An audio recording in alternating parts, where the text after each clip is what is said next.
Good morning to all my friends and family, and welcome to Jim's 5 a.m. club. It's early morning, it's Saturday. It's still not a leaf is moving on this Saturday morning. It looks to be overcast with a very light drizzle.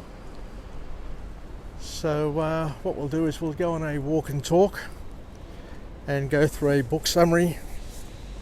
I did a couple of book summaries on the bus this morning, feeling very energetic, and not sure which one to start with, but I think I'll start with one entitled The Body by Bill Bryson.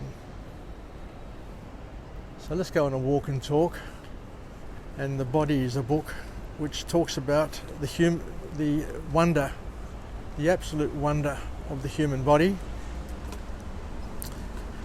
and just something to think about on this Saturday morning as we start to indulge in the weekend. I'm looking forward to tonight. I'm going to a apocryphal fancy dress dance, where I've got myself a costume, an outfit, and look forward. Kalimera, πώς πάτε, σε καλά? Κάνω vlog, κάνω δικό μου, εγώ δημιουργώ. So tonight I'm going to an apocryphal dance. And apocryphal basically in Greek means to go without meat. So it's just signalling a time of year just before Lent, where we start to think, at least, about giving up meat and commencing our fasts, and that will commence in a couple of weeks' time. But the apocryphal season is a season where people dress up, people party. It's I always get this wrong. It's either a festival, or a carnival. I think it's a carnival. Carnival means the ceasing of eating meat. So where's this book going to lead us? So this book, I guess, commences with some strong points about how our bodies are made up. And our bodies are made up of trillions of tiny microbes that share our body. And we wouldn't be able to function without all of these microbes. So much so that our digestive system can be considered to be another organ. So we need to make sure that we A, understand, and B, look after our environment, our digestive environment, because it's critical to maintaining our health. The other thing that I learnt from this book, which I wasn't aware of, is that our body is made up of hundreds of thousands of viruses. Now we are indulged and infected with many viruses. Many viruses make up our body, but it's of all those viruses, of all that 100,000 plus viruses that we have in our bodies as humans, only 263 of those viruses actually make us ill. Very interesting to note, because we are all worried about viruses now with COVID-19, but to think that there are hundreds of thousands of viruses that make up our bodies and only 263 make us sick is something which is quite interesting, because we are also home to things called fungi, protists and archaea. But these things don't do us any harm. The other thing that the author raises, which is a good point, is that antibiotics with all the antibiotics in the world, not only the antibiotics that we take ourselves, but also the antibiotics that are fed to livestock, chickens, and all the foods that we eat, have an impact on our health, because these antibiotics not only kill bacteria, which are not good for us, but they also kill the good bacteria as well. And by killing the bacteria, or by trying to kill bacteria, they also help build resistance. So these bacteria become stronger and stronger, more resistant, and that in itself is a big challenge for us. The next key point to come out of this book is where the author focuses on and talks about the human brain, the importance and the significance and the absolute wonder of the human brain. And he also says that the brain is a mysterious and greatly misunderstood organ that is miraculous and ever so awesome through design. Let's do a little bit more about the brain, because the brain is something that I absolutely love learning about and talking about as well. So we'll just walk down the middle of George Street like we normally do, making sure that we don't get smashed by a light rail. But here we are, Saturday morning in the city, the magnificent city of Sydney, and it's as quiet as a mouse. Look at that rail, look at that view. How awesome is it? Let's do a 360 and hope there's not a light rail coming my way. Anyway, we'll just walk down this way towards work. So the author reminds us that the brain is brilliant by design, and the brain is made up of 75% of water, hence the need for us to hydrate and drink 2 or 3 litres of water a day, so we stay hydrated and our brain stays nice and moist, plump and healthy. The other thing about the brain, which is really interesting, is that it takes up, or it uses up, 20% of our energy sources.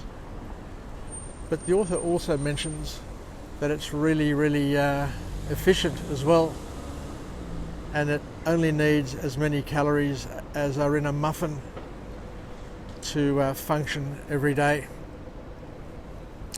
The brain is made up of 86 billion neurons. I don't know how they got to 86. Why wouldn't you say just 85? But there you go, scientists have their levels of OCD, I'd imagine, and they just couldn't live with themselves if they said that there are only 85 billion neurons. But there are also trillions of connections from all over the brain. These billions of neurons fire together with other neurons and create lots and lots and lots of connections. In fact, trillions of connections. The brain is made up of 2 hemispheres that we're aware of, and these hemispheres influence personality, sensory processing and emotions, and also facilitate our expressions, of which there are 6 expressions that have been defined, and those expressions are fear, surprise, pleasure, anger, disgust and sorrow.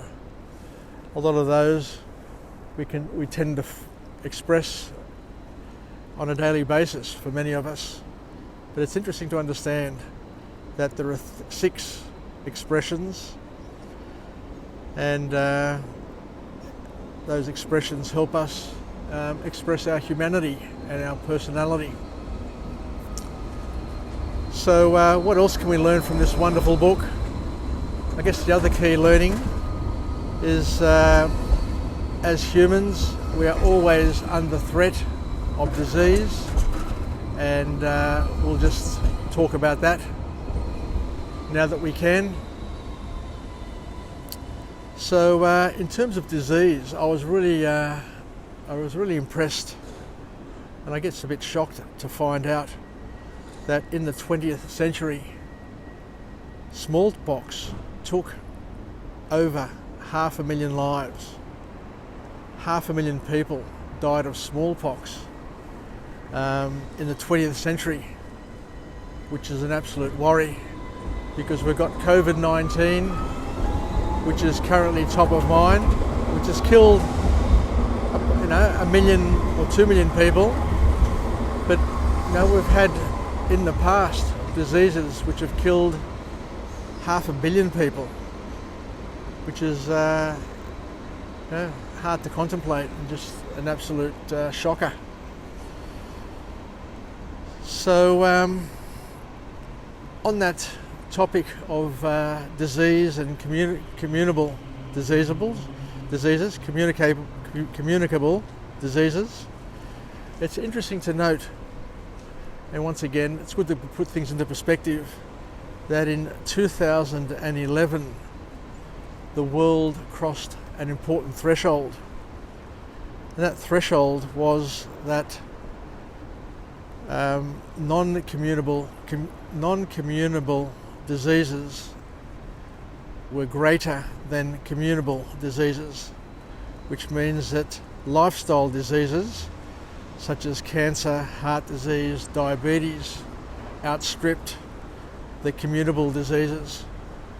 So instead of getting sick by being infected by other people, we got to a point in 2011 that we basically infected ourselves through our lifestyles, our bad lifestyles of overeating, under exercising, and everything which goes with lifestyle disease. Anyway, let's just go down this alleyway here and see where it leads us. So it's very, very quiet. I'm just near the establishment here, so let's just go down this alley. So lifestyle diseases, how interesting is that? So stresses, what we eat, what we drink, what we think, and what we do, leading us to disease and challenges in our lives. But the last couple of points to come out of this book, which are very, very interesting indeed, is that to get to 80 years of age, it is based on a healthy lifestyle. So let me just rephrase that and say it again. What they're saying is that if you try and live a healthy lifestyle, if you eat well, if you exercise, if you stay cool, calm and collected and manage your mental health, chances are that you can probably get to 80 based on living a healthy lifestyle. But interestingly enough, getting beyond 80 has more to do with your genetic makeup than what you do. So for all of those people out there who think that they can meditate, that they can eat well, that they can exercise and do all of those things and live a really, really long life, I guess they're all kidding themselves, because getting beyond 80 is based on your genetic makeup. And I remember the Greeks always saying, my father always saying, that it's based on your krasi. I don't know what krasi means in English, but I think it means constitution. And constitution could be a factor based on your genetic makeup. So it's in the hands of God in terms of how long you live past a certain age. But I think the reality is based on my observations, that most of my family members, my mother, a number of my uncles, all passed away with a 6 in front of their age. So the fact that I'm at an age now which has a 6 in front of it means that every year from now on is a bonus. So I'll try and be healthy. I'm pretty lucky in terms of the fact that I don't smoke, I don't drink coffee, I rarely drink, but I do overindulge with food and have fluctuated in weight over the years. But we'll see how long we live, but the important thing is to live healthily. And the last point to come out of this book is that in order to make 100, the statistics are that only 1 in 10,000 people get there. That's a bit shocking, isn't it? To get to 100, regardless of what you do, the statistics are that only 1 in 100 will, 1 in 10,000, what am I saying? Only 1 in 10,000 will ever get there. The other thing is that 60 million people die of disease. 60 million people die every year. And of those 60 million, this is a really interesting statistic. One fifth of the people will die suddenly. So 1 in 5, 20% of people die suddenly. And I guess they're the lucky ones, because we often always say, if we are going to die, the best thing would be to die suddenly. So 20% of people, when they die suddenly. Another 20% die with short notice. So that makes 40% of people die suddenly or on short notice.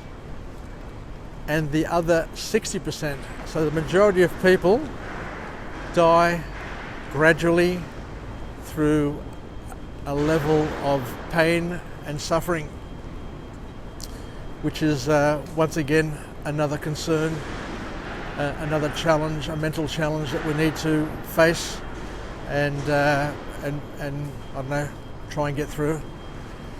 So thank you very much for joining me on Jim's 5am Club on this special episode, this special Saturday morning episode. I look forward to chatting to you again. So to my friends and family, stay connected, stay relevant, stay reasonable, and most importantly, let's do whatever we can to celebrate the beauty of life, the beauty, the magnificence of our health, the brilliance of our bodies, of our brains, and understand that it's something to be celebrated, something to be respected. So let's finish off with a little walk up this alleyway here, and we'll chat again. Take care. Happy Saturday, everybody, and bye from Jim on Jim's 5am Club.